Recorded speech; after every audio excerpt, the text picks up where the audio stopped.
Tonight, Trump fires the first shot in the trade war, plus the U.S. a lost ally. At the same time, they're talking about working positively with Russia, appeasing Vladimir Putin, a lying, murderous dictator. Make that make sense. From Montreal, this is episode 23 of Night Talk. I'm Gary MacDonald. And back in beautiful Tulum, Mexico, I am Eddie Tekalik. And Eddie, how are things in Mexico? Nice and warm, very sunny, but a lot on the media down here with what Mr. Trump's been pulling off since Tuesday. A lot of activity from the president here as well, but besides that, the weather is absolutely great. Now, Eddie, I know when you were in the other location, you had bumped into a number of Canadians there. Have you talked to any Canadians since you've been back in Tulum? And if so, are you getting a sense for what they're feeling about this whole trade war? Yeah, no, you know what? I mean, Tulum and Playa del Carmen are two different cities. Out in Playa, I mean, just teeming with people, a lot of retirees, a lot of expats living there. So it was pretty easy to meet up with a lot of Canadians. But unfortunately, Tulum is a different city. It's extremely chill. I'm pretty much situated in an area where there isn't very much of an expat community here. So I really haven't been able to speak to anybody in terms of what their views are, besides my family and my best friend. They have their views. My wife and my best friend. All right. Well, let's get right into it because, it's been a busy couple of days, and today was just a pressure cooker if you were in a newsroom, because there was breaking news rolling in all over the place. Well, let's start off with Trump firing the first round, following through on a threat made last week, and at midnight on Monday night or early Tuesday morning launched a trade war with Canada and Mexico, imposing a 25% tariff on all goods going into the U.S. except oil, which is only taxed at 10%. Now, later Tuesday morning, Prime Minister Trudeau announced a 25% tariff on $30 billion worth of U.S. goods, followed by the same tariff on another $125 billion worth of goods within 20. Today, we will also be challenging these illegal actions by filing dispute resolution claims at the World Trade Organization and through the USMCA. But in the meantime, our tariffs will remain in place until the U.S. tariffs are withdrawn, and not a moment sooner. And then he looked directly into the... Now I want to speak directly to one specific American. Donald. In the over 8 years you and I have worked together, we've done big things. We signed a historic deal that has created record jobs and growth in both of our countries. Finally, the Prime Minister addressed the elephant in the room. Now I want to speak directly to one, even the excuse that he's giving for these Paris tariffs today of fentanyl is completely bogus, completely unjustified, completely false. So we actually have to fold back on the one thing he has said repeatedly, that what he wants is to see a total collapse of the Canadian economy, because that'll make it easier to annex us, is the second half of his thought. Now, first of all, that's never going to happen. We will never be the 51st state. But yeah, he can do damage to the Canadian economy, and he's started this morning. But he is rapidly going to find out, as American families are going to find out, that that's going to hurt people on both sides of the border. And in a speech to Congress last night, Trump maintained his reasoning for the...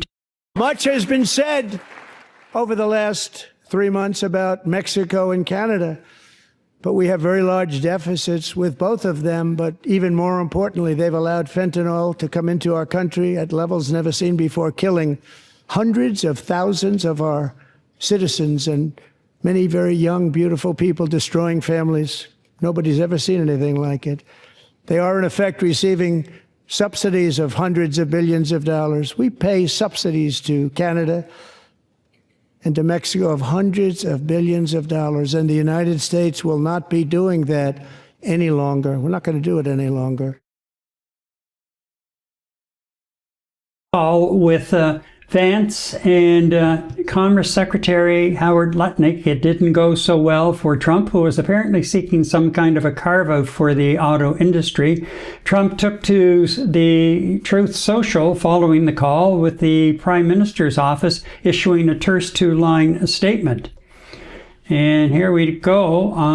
Can just give me a second. So, Trump posted today on Truth Social following the call with Prime Minister Trudeau. Justin Trudeau of Canada called me to ask what could be done about tariffs. Well, I'd like to know who actually made the call. I told him that many people have died from fentanyl that came through the borders of Canada and Mexico, and nothing has convinced me that it has stopped. He said that it's gotten better, but I said, quote, that's not good enough. The call ended in a, quote, somewhat friendly manner. He was unable to tell me when the Canadian election is taking place, which made me curious, like, what's going on here? I then realized he is trying to use this issue to stay in power.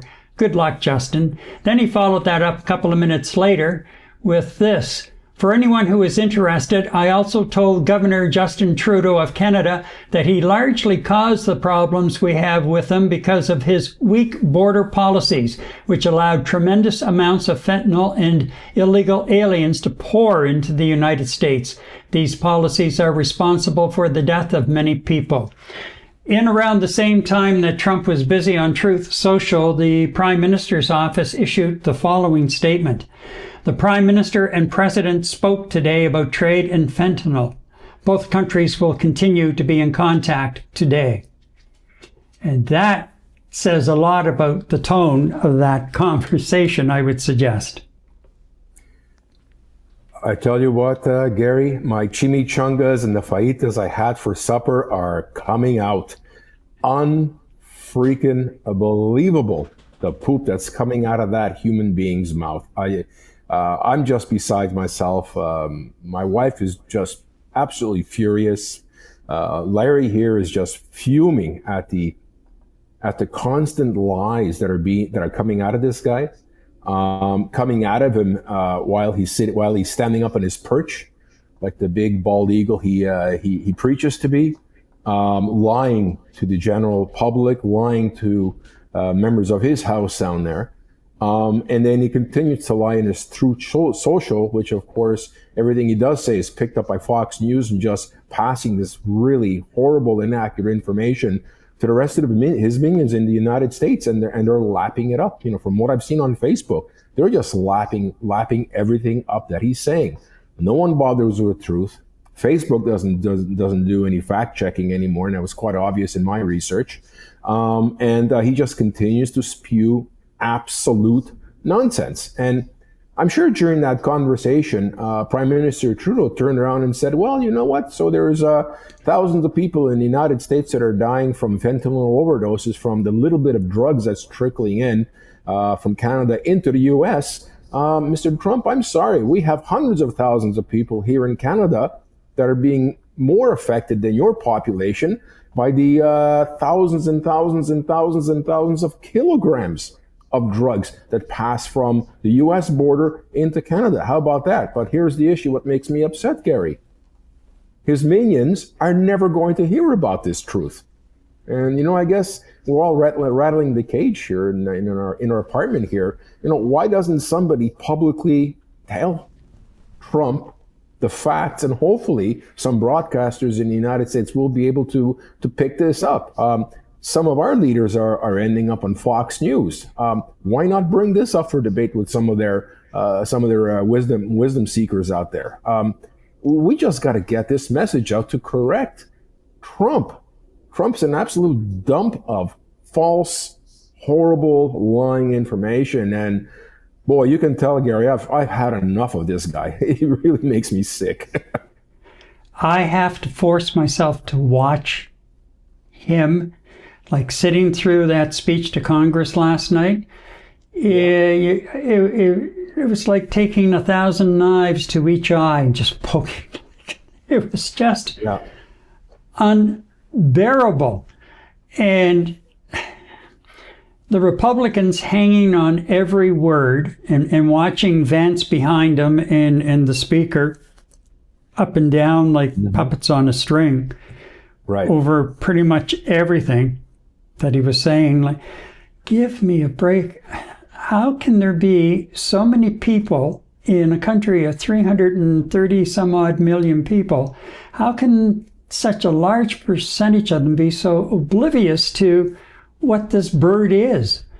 You know, today, Bloc Québécois leader Yves-François Blanchet was talking about it, and I just caught the tail end of it, but you know, he said, he was asked about Trump's push to make us the 51st state, and he said, that'll never happen. That'll never happen. He said, that's just Trump's fantasy in his mind. And he said, I can't speak to that. I don't know if his psychiatrist can or not. And the way he said it, like that gruff voice that he has, I just lost it. It was the bright spot of the day as far as some humor coming out of this whole funk that we find ourselves in now.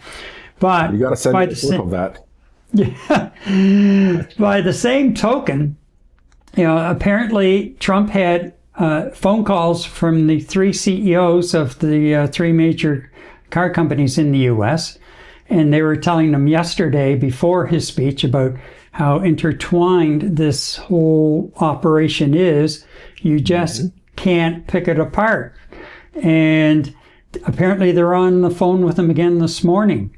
In the meantime, you've got Letnick going on every morning show he could get on, talking about, I think there's going to be a bit of a middle ground with Canada and Mexico. And I'm thinking, like hell there is. Trudeau said it yesterday. These tariffs will not come off until the tariffs on your side come off. Nothing about a carve-out or about a middle ground. And you know, the more I watch of Canadian business leaders commenting on this, the more that they're thinking the way that we're thinking, Eddie, and the fact that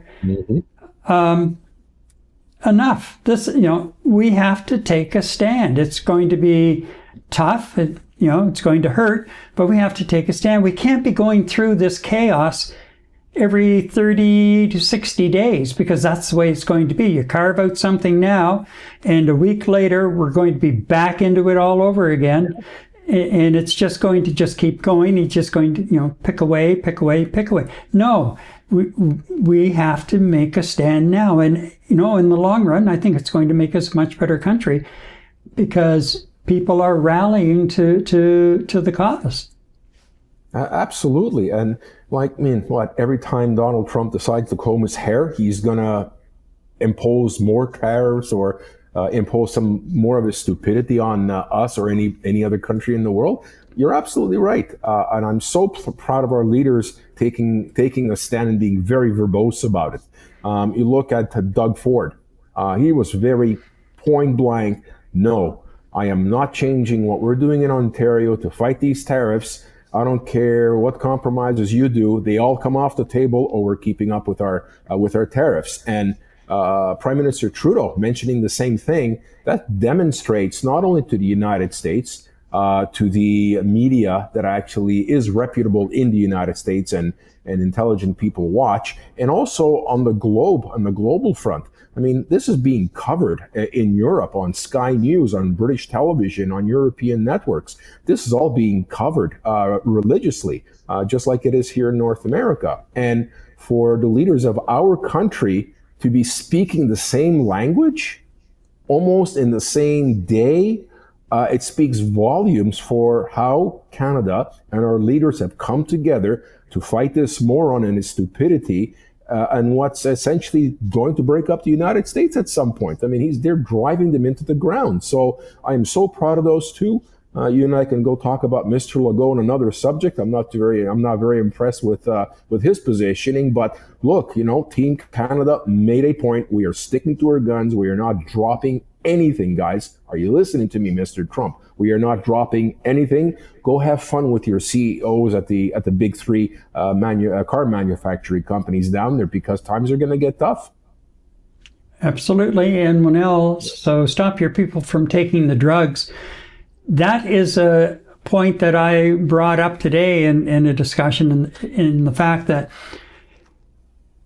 okay, we're doing what we can to prevent it from crossing the border. We don't even want it in the country. Let's be fair and be blunt about that. We don't want it in our own country, let alone coming through our country, being dropped off in, key areas of the country and then off across the border. But once it gets across the border, what the hell are you doing about it, Trump? Yeah, what sort of programs do you have for the people who have fallen prey to this drug, who have become addicted? What sort of mental health programs do you have in place? What sort of treatments do you have in place, or treatment centers do you have in place? Where are your police, and what are they doing at the street level to prevent the drugs from being trafficked, on the street corners? What are you doing? It's easy enough, and he's so great. He's such a great little guy pointing the finger. It's never me. Classic narcissist. It's never me. It's always somebody else's fault. Just like, no, I know. Oh. I get it. I get it, and it's like you were saying, it's always somebody else's problem, somebody else's fault. I did a little research today, just for our conversation here. We talked about, I mentioned earlier on about the flow of drugs from the United States into Canada. The CBSA, the Canadian Border Security Agency, in 2023, get this, they seized over 11,500 kilograms of high potent drugs coming in from the United States. You know what, Gary? We better put tariffs on these people down south because they're killing us. And not only that, the CBSA director actually says, we live next door to the largest drug market in the world. And this stuff is flooding into our country, and he's got a problem with us. And the other thing that the CBSA director mentioned, he goes, we live next door to the largest weapons market on the planet. Okay?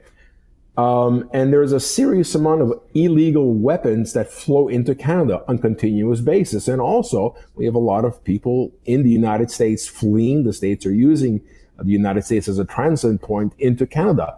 What is Mr. Trump doing to secure that? Are we supposed to throw a hissy fit and throw tariffs at the United States for no apparent reason? Then I mentioned in the news here in Mexico, President Claudia Sheinbaum, and excuse me if I'm not looking at the camera, I'm just reading my notes here. She's basically saying, we will respond with tariffs in kind this Sunday, and they will be 25%. Okay. That's a significant statement, and she's been very serious on the news, and she is going to impose it.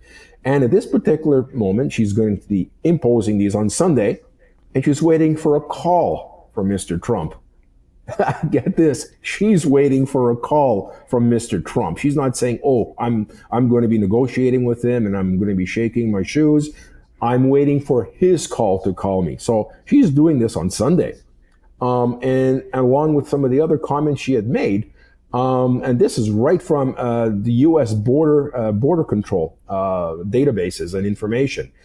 80% of the people arrested at the Mexican-U.S. border points, at their entry points, 80% of them smuggling, were American citizens. American citizens, Gary.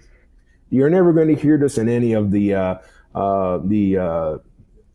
false information networks and media, but 80% of them were were American citizens that were bringing drugs into their own country. And that's for fentanyl, 80% for fentanyl. 82% overall drug trafficking into the United States from Mexico were U.S. citizens. Okay. And then 74% of the high-powered weaponry used by Mexican drug traffickers came illegally from the United States of America. So I ask you, Mr. Gary McDonald, where is the problem here? Exactly. And Manel is absolutely right. You guys are not doing anything to curb the flow of anything that's illegal into your country. You're blaming everybody else like a true narcissist does, Gary. You're absolutely right, and Manel is absolutely correct too. Yeah. Now, here's a sign too that we are getting a little tougher on our borders, or at least we have more people maybe to do some of these things. Jen flew off to Switzerland this afternoon, and as she was going down the bridge, and just before she got to the door of the plane, there was a CBSA officer and stopped her and asked where she was going, asked to see her boarding pass and her passport, and then asked how much cash she was carrying. And then boom, she was, he let her, continue to finish boarding the plane. The last time I saw anything like that was not here, at least for me in Canada. I had not encountered it. But a couple of remember the Canadian show Border Security? Yes. Yeah. Well, they did an American version of it as well.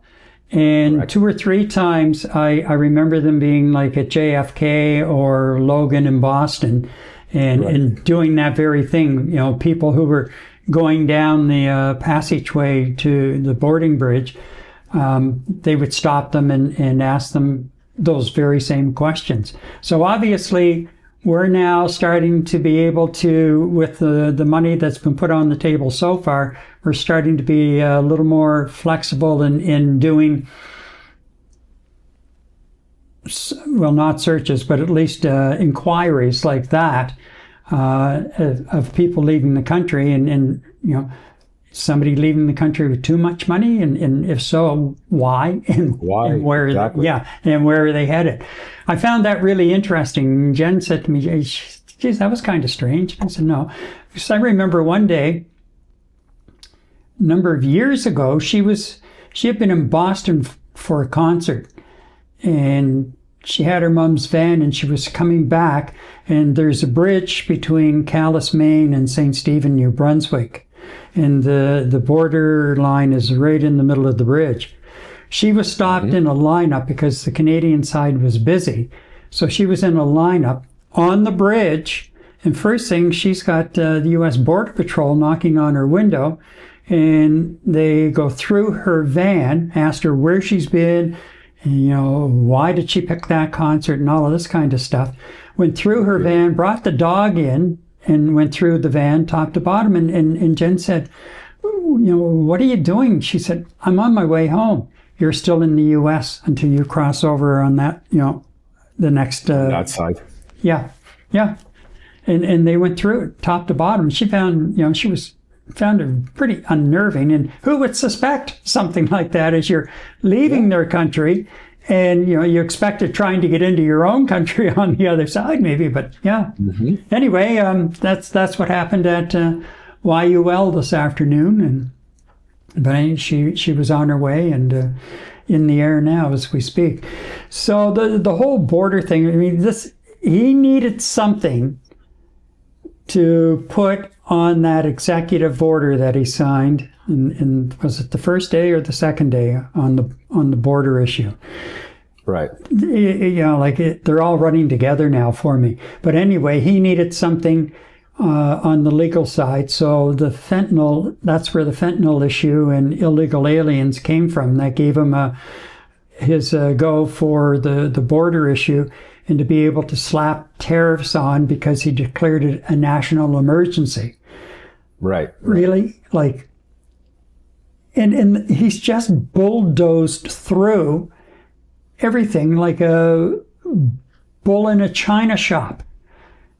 And he really doesn't give a damn. It's like, I don't know what's going on in his head. Blanchette is right. Like, he's living in a fantasy world, but Right. he's destroying his country. He's going to destroy with these tariffs. And now he's talking, okay, you put 25% tariffs on. I'm going to put another 25% reciprocal tariff on. Yeah, So, like a child. Yeah. Like, how did Robert Benzie describe him yesterday? Like a 3-year-old toddler having a tantrum in the Oval Office. Yeah, exactly. Yeah. So, and you see a lot of Americans on the social media platforms apologizing for what's happening. Well, Or being we embarrassed. understand. We understand where you're coming from, but don't apologize. Take some action. Yeah, get on the phone and pepper your representatives in Congress and in the Senate. Like, start peppering and your governors. You have to start, letting these people know. And I mean, look at across the country. Yesterday in Ottawa, you had a demonstration outside the U.S. Embassy. The same thing was happening in Vancouver and apparently in a couple of other cities across the country yesterday and again today. And in Ottawa, they're vowing to be there pretty much at least every weekend and maybe, every couple of days through the week. And the number of people that are attending these demonstrations, like, it's amazing to see. And I understand there are some demonstrations taking place in the streets of cities in the U.S., but they're not getting a whole lot of coverage. You have to go to, TikTok, and God forbid, but other, social media platforms to see some of these demonstrations that are taking place. And how do you think the people who have been working in the federal government, and they're given 5 or 15 minutes. They walk in and say, you have 15 minutes to clean out your office space of your personal goods, and then you're out the door. Yeah. Like, Out the door. think about that for a minute.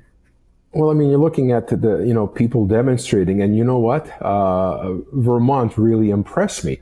I mean, as you know, right after Vance finished beating up on President Zelensky, or tried to beat up on President Zelensky, decided to go snowboarding or skiing in Vermont, his own backyard.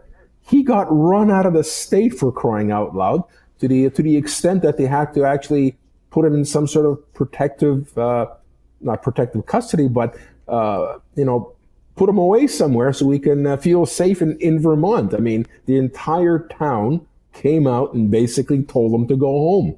What does that tell the Vice President of the United States of what the people are really thinking about, and how do common sense people really feel about what is going on? And here's the whole thing, Gary. That's going to fall on deaf ears. That was all over the media, on your ABCs, your CBS, your NBC, your stations in Europe, but you see nothing on Fox. You see nothing on Truth Social. You see almost nothing. You got to go drill for it on Facebook to find it. What does that say of that country when information like, can you imagine that happened 30 years ago? That'd be posted on every front page across not just a country, across Canada, across Europe, basically speaking about this, and you're just not seeing that in the streams of information that it should be reaching the right people so they see what's going on. It's just so frustrating that the individuals that voted Mr. Trump into power, I mean, albeit a lot of them are probably backtracking on what did I do, some of them still just don't get it. And that's the whole problem, is a good portion of the United States population just don't get it, Yeah, well, they don't even realize what's happening to Canada at the moment. A lot of them,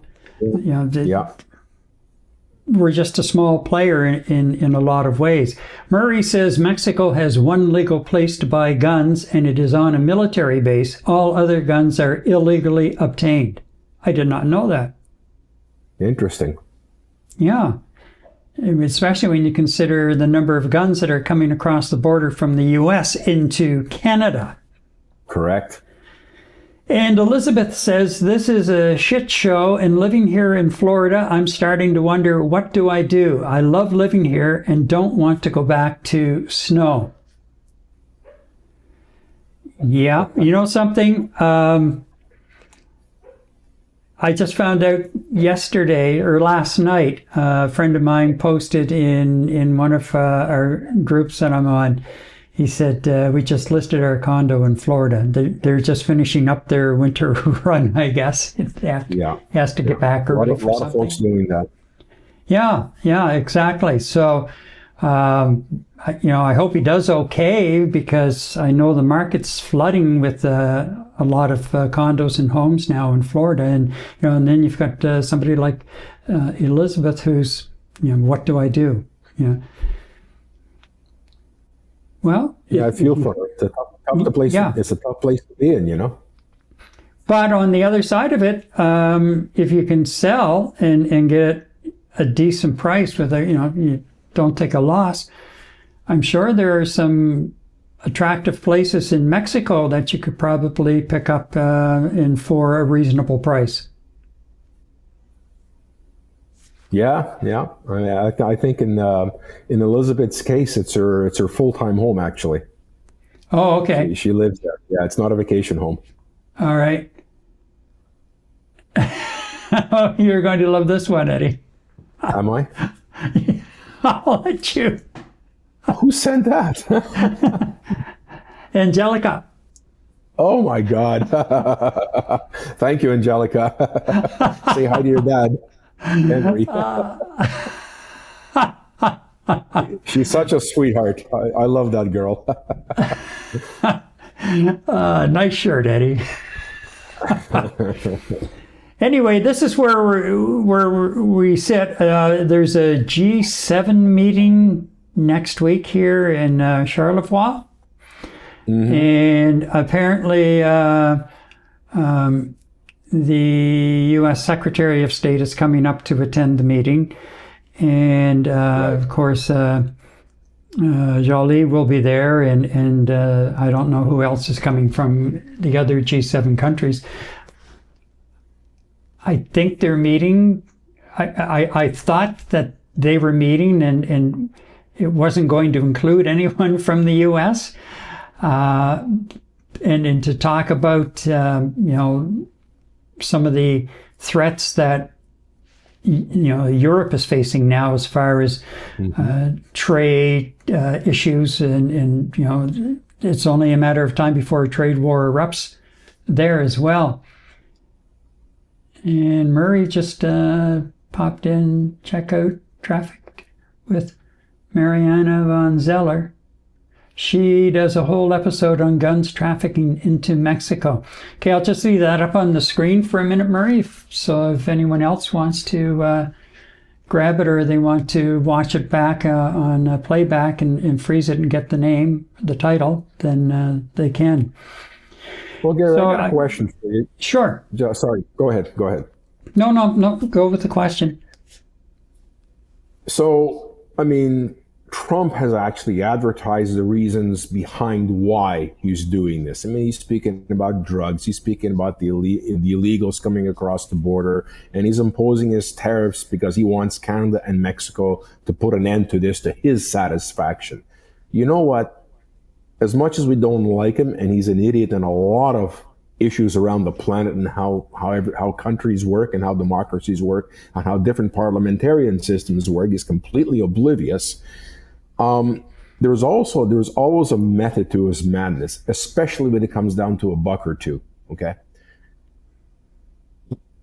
those reasons why, as to why he wants to impose these tariffs, is hogwash as far as I'm concerned, and I think a lot of people will agree with me that he's using this as an excuse for something more sinister.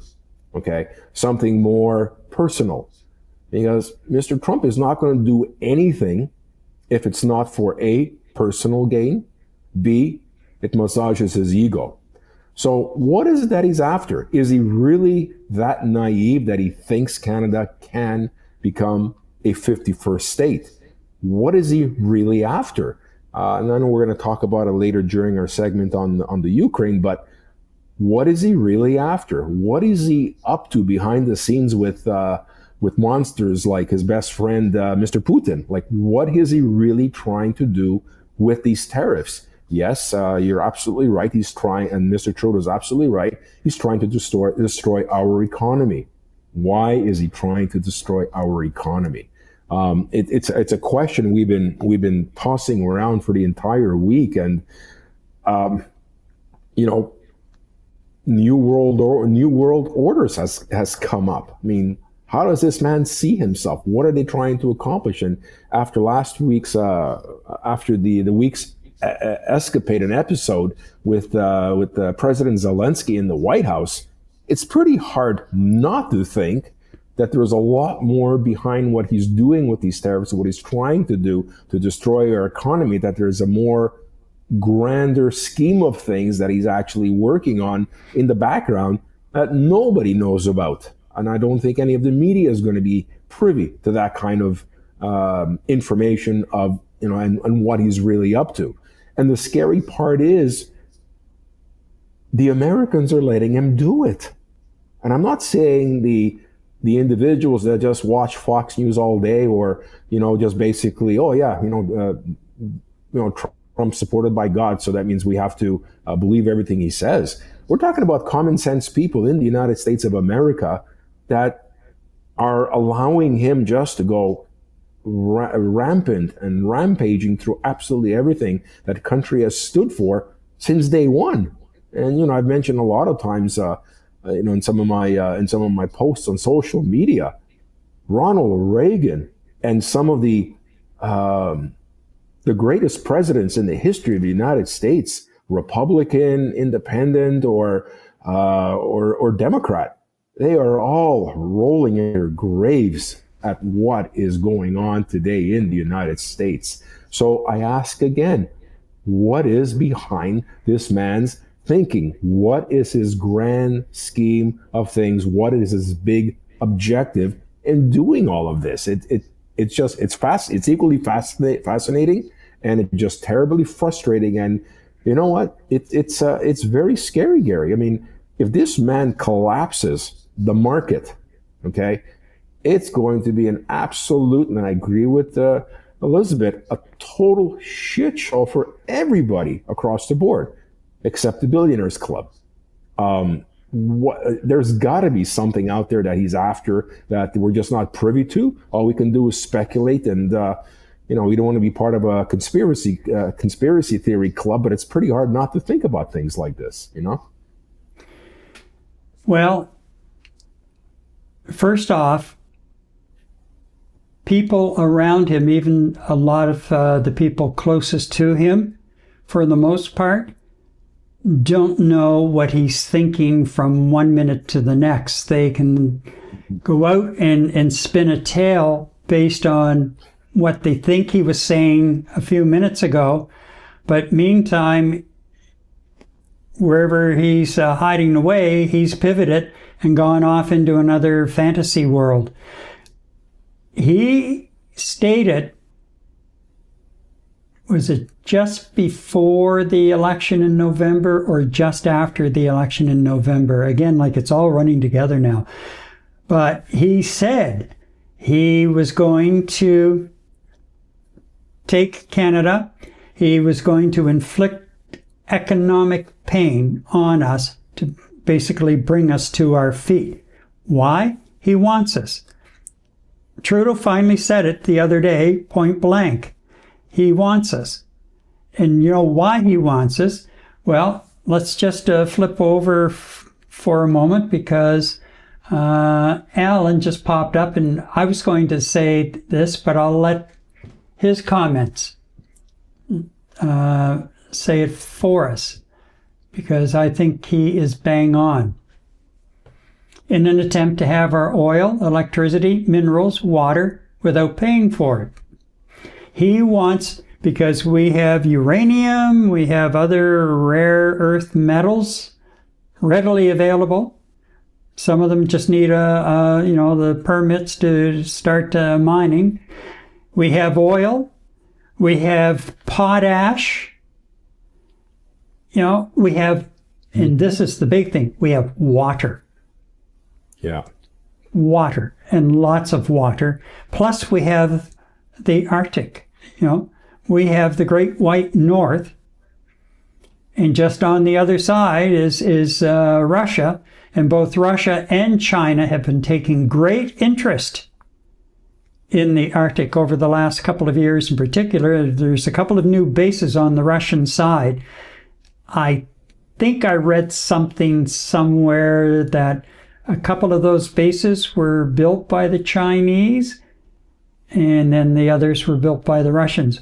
But there are some key bases on the other side, on the dark side, if you will, versus what we have. Now, I believe there's a U.S. military base in Alaska.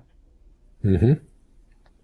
But we really have nothing in our Great White North. And Poilievre went up a couple of weeks ago and said he'd build a base up there. Really, we really have to start taking a look at that because it's a very strategic piece of ground now in dealing with the other side, if you will. So that's exactly, he wants it. That's what he wants us for. And he did say it we didn't have a clip of it, but I remember seeing it and I couldn't find the clip after the fact. But he did say that's he wants us. And and it's very, very clear what he wants it for. Yeah, but here's the whole thing. Any president of the United States, besides Mr. Trump, the response has been, we have plenty of this, Mr. President of the United States. We'd be more than happy to sell it to you. It's never been a problem before. Right? So why is it a problem now? He doesn't want to pay for it? Well, again, it's a control thing.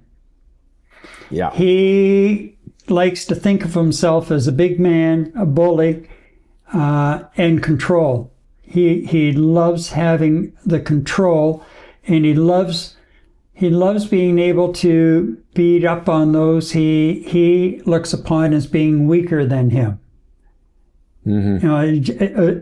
A typical bully. Bully, absolutely. Yeah. That's what it boils down to. That's what we're dealing with.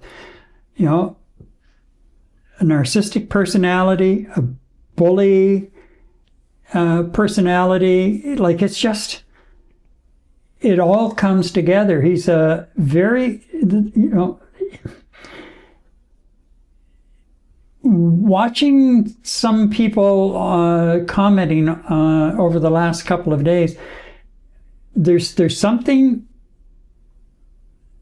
with Trump's health. And I don't know, I'm not a doctor, but there are different things. You watch him, he's 78 years old.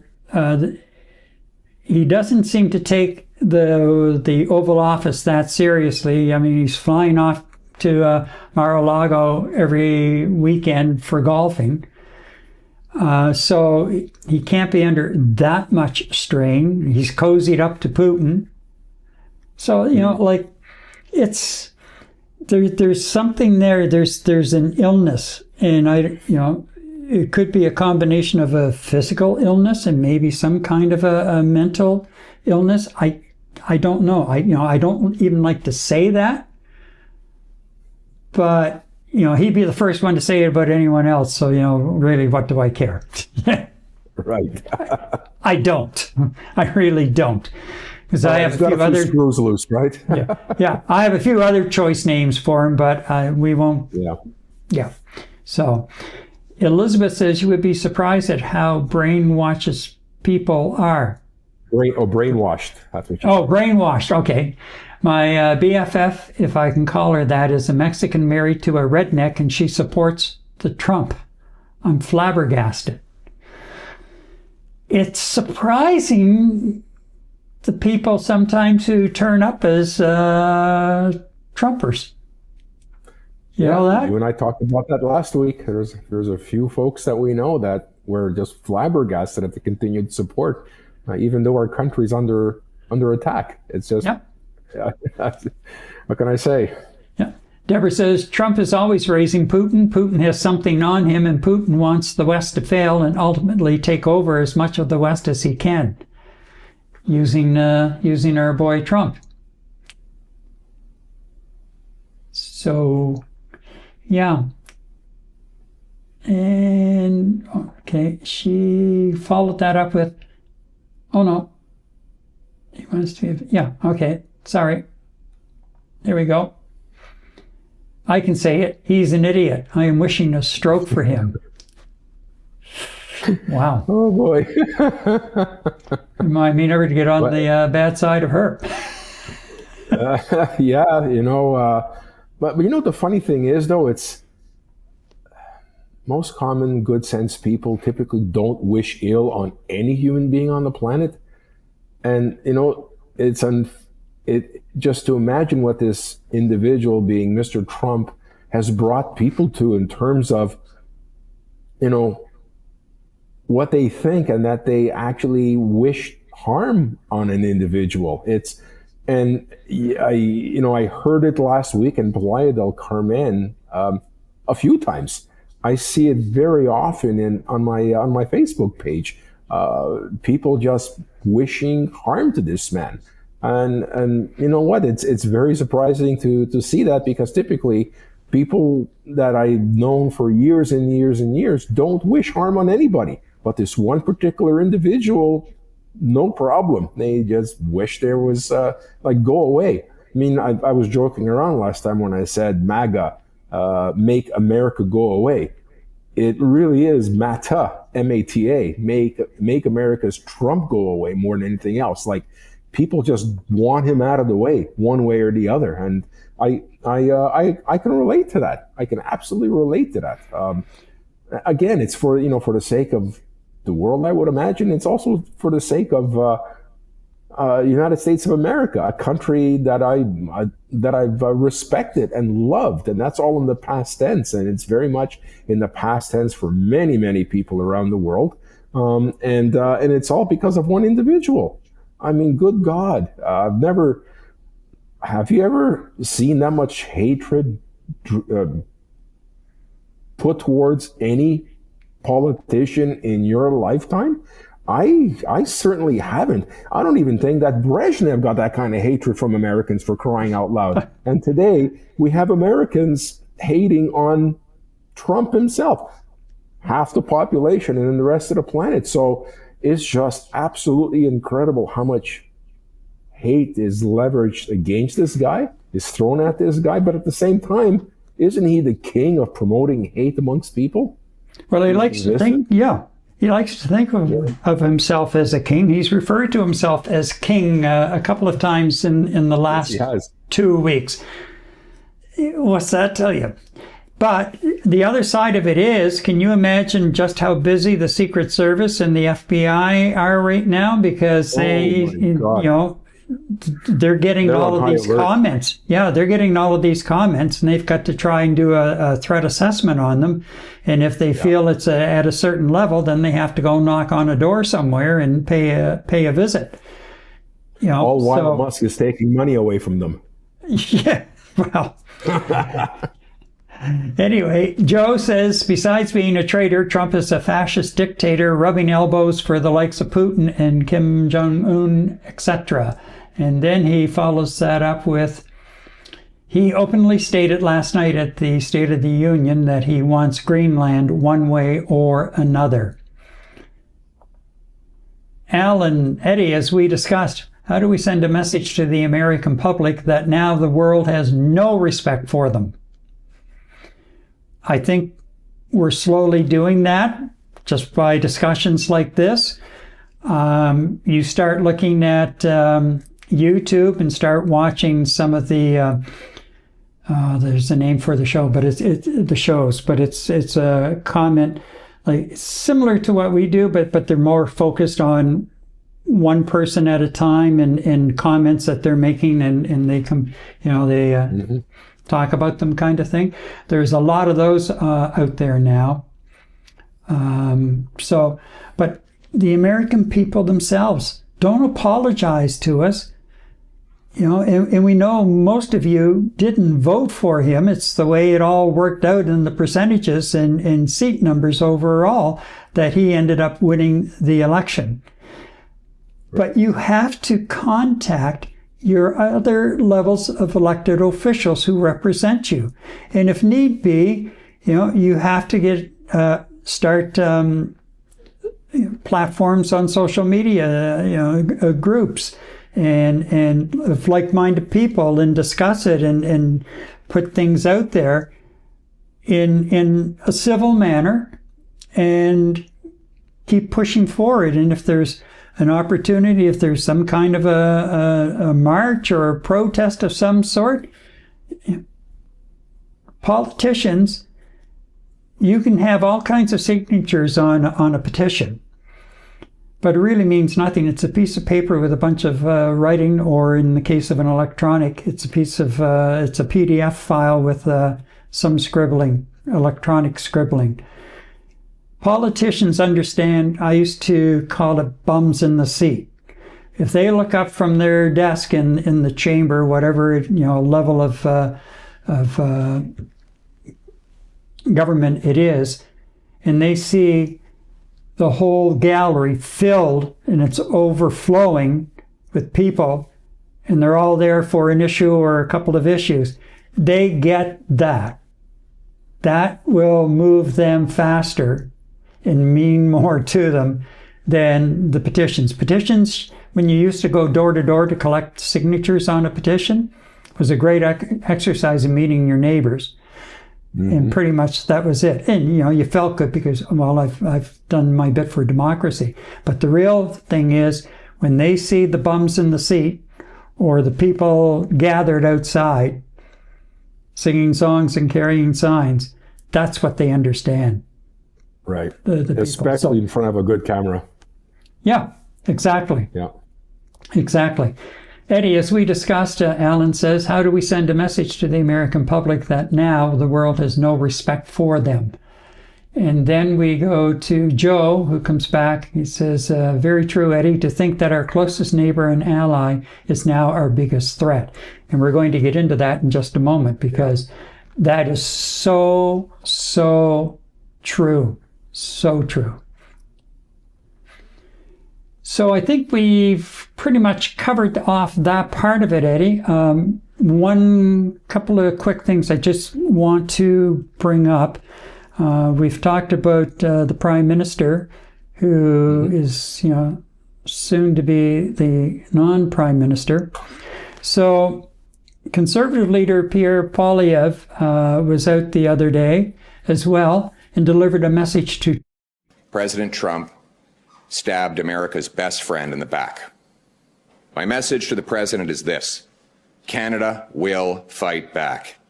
We will defend our people and our economy, and we will put Canada first.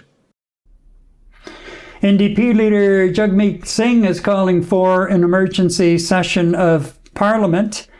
And as I mentioned earlier, Bloc Québécois leader Yves-François Blanchet today said he doesn't believe Trump wants Canada. It's just a wild fantasy of his. How,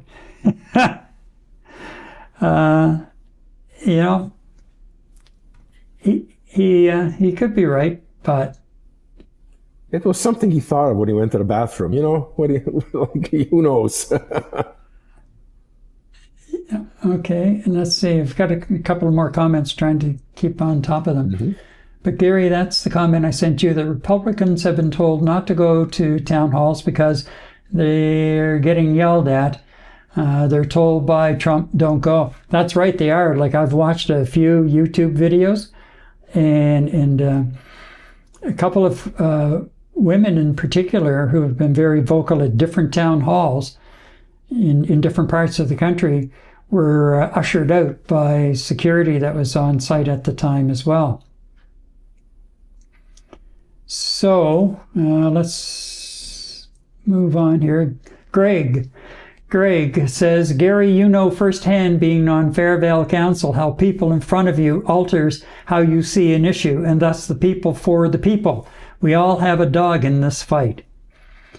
Yes, Greg, yes, I do remember some of those council meetings. But you know what? I wouldn't have traded it for anything. It was really an interesting exercise.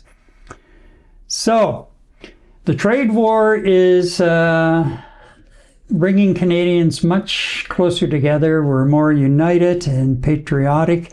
And even though we are very peaceful by nature, what we're saying is, don't mess with us. Now, coming up still with Trump land, did last week's Oval Office meltdown prove we really have lost an ally? Well, that's something to think about, because I know a lot of people right now are looking for Canadian alternatives for food and everything else. And Eddie, I've had this discussion with you about the tech world. And then I got thinking the other day, gee, I do have something I can suggest to people who are looking for like a website. If you have a website that's hosted in the US, you do have an option for a homegrown Canadian service, Web Hosting Canada, and it's based here in Montreal. They offer a full range of web services. I moved my domains to WHC just over 3 years ago and have found their customer service to be really, really excellent. I've put an affiliate link in the description below if you want to check out their services. Highly recommend them. Okay, so the U.S., is it a lost ally? Last Friday, there was a gang up on Ukrainian President Volodymyr Zelensky in the Oval Office that resulted in the postponement of the signing of a deal related to U.S. access to Ukraine's rare minerals. You should be thanking the president for trying to bring an end to this conflict. Have you ever been to Ukraine? That you say what problems we have? I have been to. Count one. I've actually watched and seen the stories, and I know what happens is you bring them on a propaganda tour, Mr. President. Do you disagree that you've had problems bringing people into your military? And do you think that it's respectful to come to the Oval Office of the United States of America and attack the administration that is trying to prevent the destruction of your country? A lot of questions. Let's start from the beginning. Sure. First of all, during the war, everybody has problems. Even you, but you have nice ocean and don't feel now, but you will feel it in the future. God bless. You don't know that. God bless. You don't God know bless. That. You will not have war. Don't tell us what we're going to feel. We're trying to solve a problem. Don't tell us what we're going to feel. I'm not telling you. Because you're in no position to dictate that. That's exactly what you're doing. You're in no position to dictate what we're going to feel. We're going to feel very good. You will feel influence. We're going to feel very good and very strong. You will feel influence. You're right now not in a very good position. You've allowed yourself to be in a very bad position, and he happens to be right about it. From the very beginning of the war. You're not in a good position. You don't have the cards right now. With us, you start having not cards. Playing cards. Right now, you don't. You're playing cards. Mr. President. You're playing very cards. serious. You're gambling with the lives of millions of people. You're gambling with World War III. You're gambling with World War III. And what you're doing is very disrespectful to the country, this country, that's back to you, far more than a lot of people said they should have. Have you said thank you once? This A lot entire of meeting? times. No, in this Even entire today. meeting, have you said thank Even you? today. You went to Pennsylvania and campaigned for the opposition in October. Offer some words of appreciation for the United States of America and the president who's trying to save your country. I could not believe that whole scenario the other day. I was just gobsmacked. Disgusting. Just gobsmacked. And, you know, that meeting followed comments by Trump just over a week before the session, where he called Zelensky a dictator, if you remember, and accused him of starting the war. Now we are embroiled in a trade war that follows a number of comments by Trump that Canada isn't a viable country and will be better off as the 51st state. So, has Trump gone over to the enemy side, joining his buddy Putin? And have we lost an ally?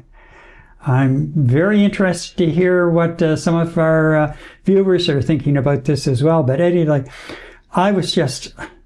that was a total disgrace to what the Oval Office stands for. That's, the so-called center of the free world, the center of democracy, or that's how, the White House and the U.S. has been billed. We are the protectors of the free world.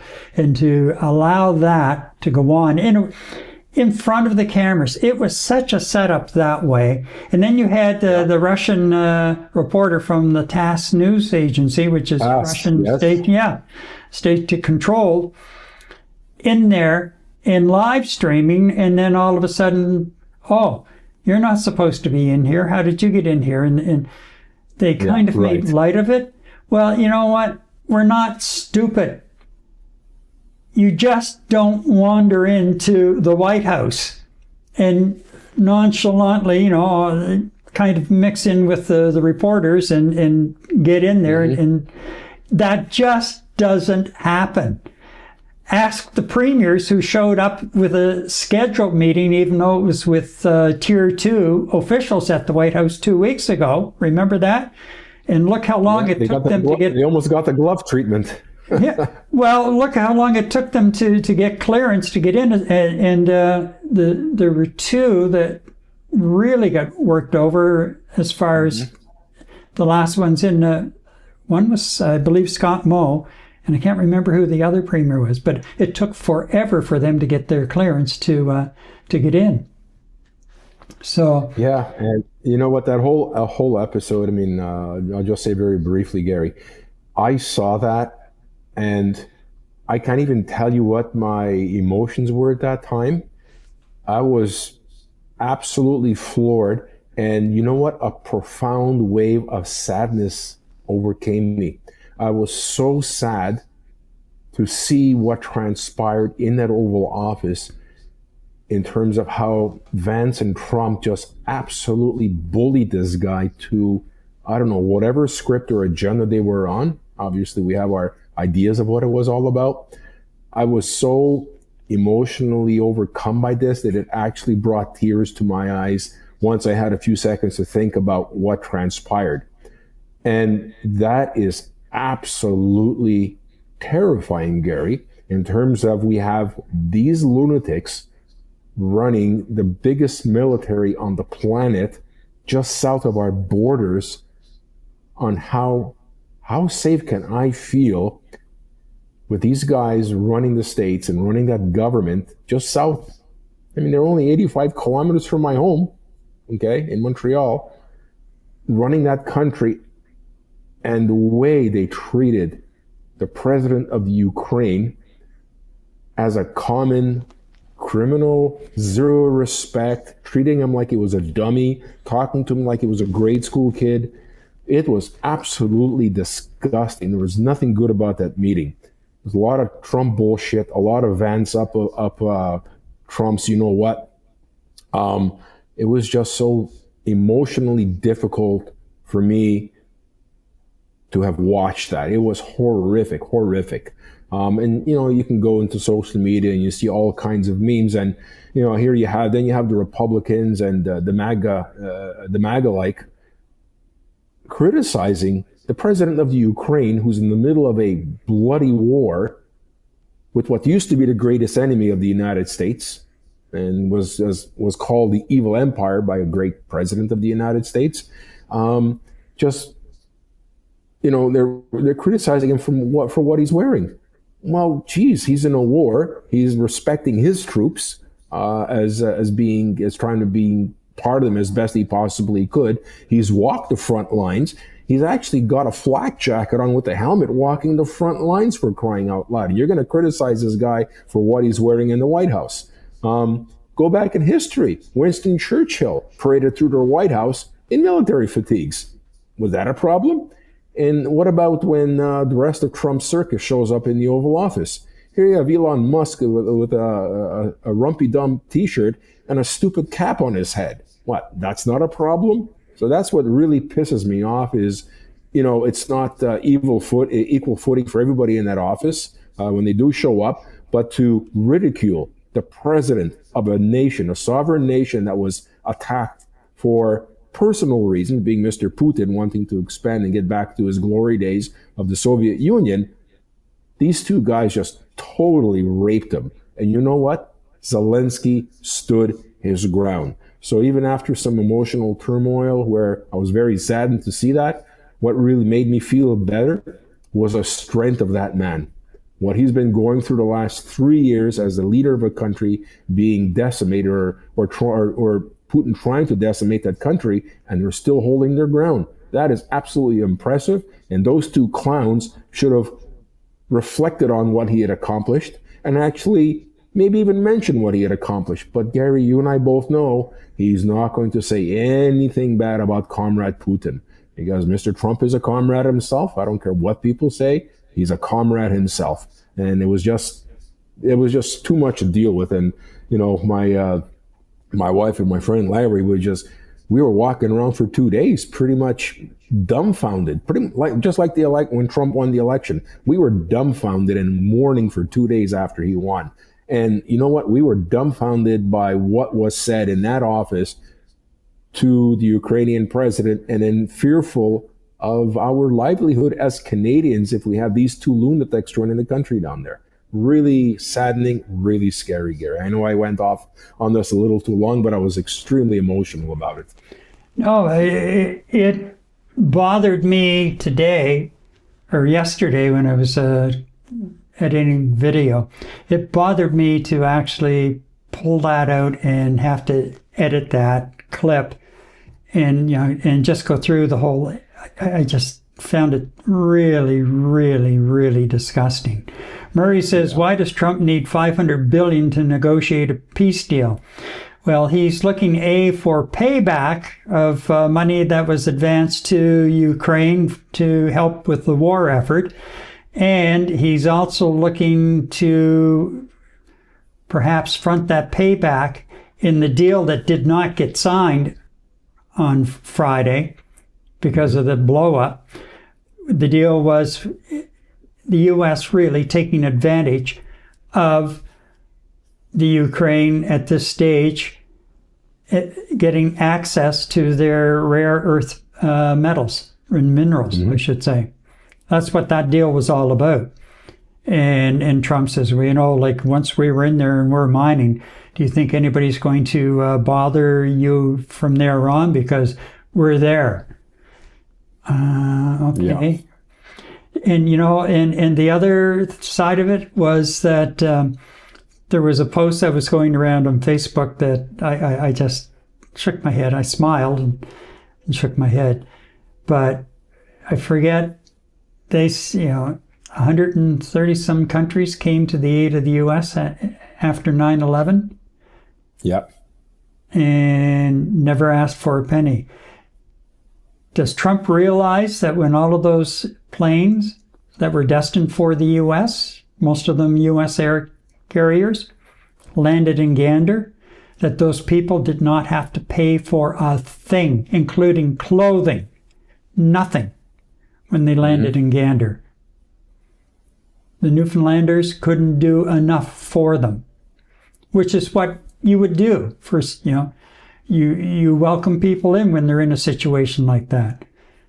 Right. But this guy, greed's his middle name. And so. A narcissist, deaf ears, he doesn't care. Doesn't care. God. Yeah. Yeah, I know. I you know what, Gary, when you had told me that you were going to go review everything, I felt for you because I felt your disgust and your anguish when you watched it the first time around. We talked about it, we saw each other, and I think both of us saw as decent human beings how horrible that entire episode was, and I know it affected you. And Gary, thanks a lot for going through that again. I know it wasn't easy. anyway, I was so pissed on Friday, and then yesterday again. It came back. So, President Krasnov. Murray says extort. Yeah, that'd be more like it, Murray. Yeah, for sure. And Bruce has, where are we here? Bruce says, as King Orange Turd said last night, he is the president of free speech as he barred AP and Reuters reporters from briefing. Oh, that's right. Yeah. Yes, he has. Yeah, thanks for the reminder, Bruce. He has, and he's allowed some of the right-wing new media, digital media, in to take their seats. And of course, AP got barred right out of the gate because in their style guide they said you will not refer to it as a Gulf of America. It's still a Gulf of Mexico kind of thing, and you're out the door. Oh, Gary, and one thing I just want to, for our viewers' perspective, in honor of President Zelensky and in honor of the people of the great country of Ukraine, my wife and I decided to put this flag up for you during our broadcast. And I noticed that when in the shots in the background here, on the back end. So yeah, I'm at a point now that there's no way. First of all, we talked a couple of weeks ago about, has the relationship been tarnished? Right. Tarnished. It's gone. Yeah. Our relationship with the United States, this will be definitely generations before it ever heals, if it ever does totally heal. Right. I don't think it will. I think we are now on a new and very different footing with the United States. We cannot trust the United States. We cannot trust the leader. We cannot trust his vice president or anyone in his cabinet that he surrounded himself with. We cannot trust.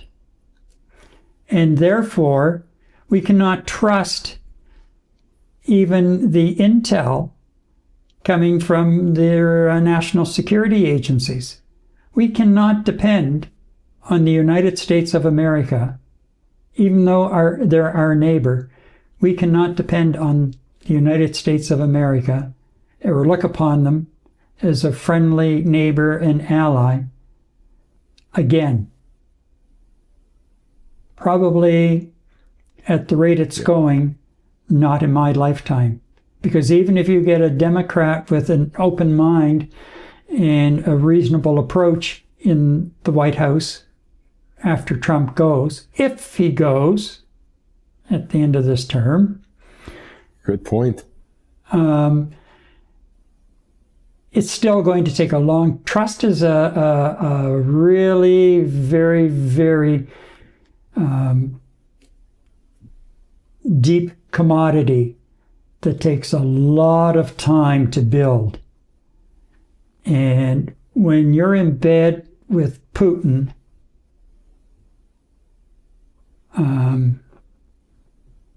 sorry. So we really do, and you know what? I think the other members of the Five Eyes, they really need to have a look at this situation as well. Because we just can't trust him. We cannot trust the President of the United States of America, our neighbor. Yeah. And for That's the scary part. Yeah, for the first time, I'm about to say that I'm really very, very sorry that the United States is our neighbor. Hmm.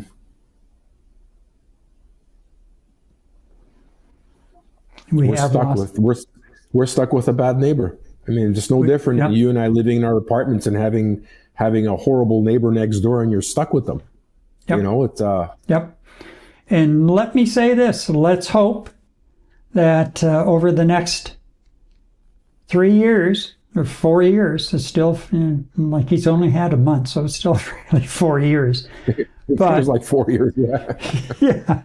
Let's just hope that nothing comes up that they turn to us, looking to us for anything like we're not sending firefighters to help you fight your wildfires. We're not sending water. We're not sending anything. Our power crews, if we do, there will be a bill attached. You want to play that game? We can play that game too. Well, didn't President Trump say there's nothing that Canada has that the Americans can't do themselves or produce themselves? Yes, he did. Yes, he did. Right. Well, there you go. Yeah. And I, as I say, I would suggest that from here on, if we do go in, we go in, but we make it very clear up front, there will be an invoice coming your way. Four times the regular charge, of course. Yeah, because there's travel and everything else involved. Oh yeah. It's a shame, but you know what, Gary? This is the language. This is the language that he understands, and unfortunately, this is the only language that his supporters, right from the guy on the farm in Idaho, all the way up to his Republican supporters in Congress, this is what they understand: money. It seems to me that anything that relates to money, they will either react positively or negatively to it, or at least get a reaction from them. And that's the only language Trump understands: money. Right. And I think with everything that's going on right now, with the tariff war, and us holding our position that even if Trump reduces tariffs by a certain percentage or gets rid of a couple of them, we are still gonna tariff you. And you know what, Gary? Even if they remove all the tariffs, we're going to continue tariffing you. And after the tariffs wars have been removed, you know what? That entire Canadian mobilization of Canadians coming together still boycott their products. I mean, absolutely. I don't plan to buy American products for a long time. I am not setting toe in the United States unless family urgency is required. I'm not setting foot there. I'm not spending a penny. And I know a lot of people that are of the same mind. I've also joined a group in Europe, which is basically Boycott America. There is a whole movement in Europe brewing up right now and boycotting products in the United States of America. This is where it's going to hurt the supporters of the Trump regime, both from the MAGA side of it and both from the congressional side of it, is money. You're not making money, there's something wrong, and somebody's going to have to pay for it. What can I say? I don't plan to spend any money on American products. That's just the way it's going to be for me. But you know what? Think about it. The more that we spend money on and support Canadian products, the more that those companies will expand and create more jobs here. Yes, exactly. Yeah. And as you said too, our continuing negotiations with the European leaders in creating a huge global economy between Canada and the European powers to be, that is one hell of a group of countries to do good trade and good business with each other. Just Canada and the European Union, and extend that to APAC, the Asia Pacific region. You know what? You guys in the United States do what you feel that you have to do. Build up a wall around yourselves. Become xenophobic. You know what? There are plenty of other countries we can do great business with and really, really evolve on a global scale as opposed to individual country scale. And I'm looking, you know what? I really am looking forward to that becoming a reality. First, us in Canada getting rid of our trade barriers between provinces, absolute priority for the upcoming Prime Minister of Canada, whoever that ends up being. And secondary, continue to pursue solid relationships with our neighbors across in Europe. As Christian said last week when he was speaking to us from Germany, this is exactly what Europeans are preparing for. They're next on Trump's radar, and they're getting ready for it. And You know what? I look forward to that day where, you know what, I got a lousy neighbor next door to me, but I'm doing okay here in Canada. Yeah. That's what we're looking for. Coming back to building them, no sense of building them. He does not pay his bills. Yeah, so there you go. And Murray says cash up front. And Monel says, Freeland said in order to get Trump's attention on these tabs, she would hit Tesla, I think she meant the tariffs. She would hit Tesla with 100% tariff and get Elon to make Trump change his mind.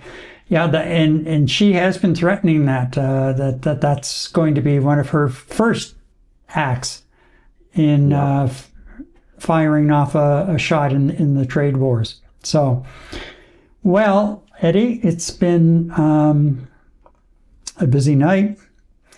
Yes, it has. We have accumulated 4 likes, a heart. Nice. And wonderful. A smiley kissy one. Okay. Smiley heart one. That has to be Angelica. She likes my shirt.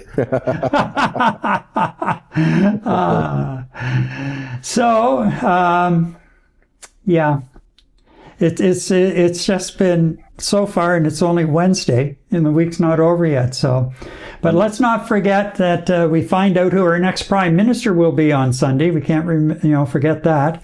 Oh, yes, but also, there's one other thing to remember: to like, share, and subscribe to keep our channel growing. And we thank you for your support. And if you're watching the recorded version at a later date, leave a comment down below and let us know your thoughts. Night Talk returns in 7 days. From Montreal, good night. Eddie? Good night, everybody. Good night.